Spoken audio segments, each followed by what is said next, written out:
உங்களுக்கு இன்னும் ஒரு விஷயத்தை சொல்லித்தரப்போகிறேன். என்ன சொன்னால் எல்லோரும் நம்ம ஃபோன் வச்சுருக்கிறோம். அந்த ஃபோனில் ஒரு செட்டிங் ஒன்று இருக்குது. அந்த செட்டிங்கை எப்படி ஒன் பண்ணணும், அதை ஒன் பண்ணினா என்ன நன்மைன்றதையும் இதில் உங்களுக்கு சொல்லித்தரேன்.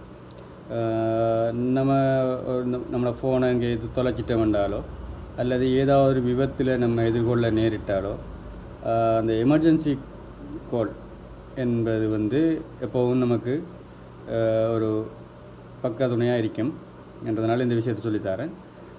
நம்மளோட ஃபோன் ஒரு பாஸ்வேர்டு போட்டு வச்சுருப்போம், லொக்கில் இருக்கும். யாரும் லொக் பண்ண இயலாது.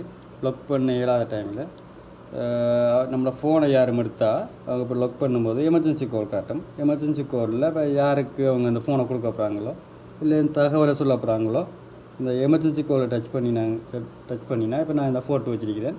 இதில் வியூ எமர்ஜென்சி கால் இது நான் செஞ்சு வச்சுக்கிறேன் லேசி. இப்போ நம்ம வீட்டுக்காரர்களுக்கு சொல்கிறேன்னா நான் வீட்டுக்காரர்கள் நம்பர் வச்சுக்கிறேன்.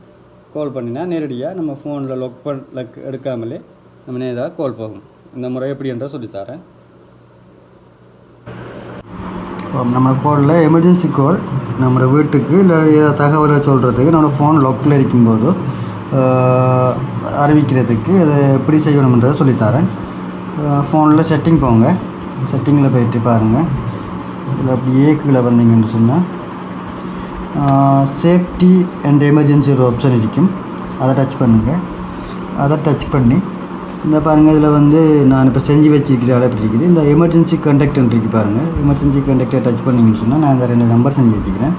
இதை நீங்கள் ஆட் பண்ண யார் உங்களோட வீட்டுக்காரர்களோ இல்லை உங்களோட சொந்தக்காரர்களோ ஆட் பண்ணுறதுன்னு சொன்னால் ஆட் கண்டக்டை கொடுத்து இதுக்குள்ளே போய்ட்டு ஆட் பண்ணி விட்டிங்கன்னா ஒரு நேரத்தில் உங்களுக்கு உங்களோட ஃபோனுகள் யாரும் நீங்கள் மிஸ் பண்ணி எடுத்து உங்களுக்கு தாரத்துக்கு அவங்க ஒரு தகவலை சொல்கிறதுக்கு அந்த எமர்ஜென்சி கால் உங்களுக்கு எப்போவுமே ஹெல்ப்ஃபுல்லாக இருக்குமென்று சொல்லிக்கொள்கிறேன். நன்றி.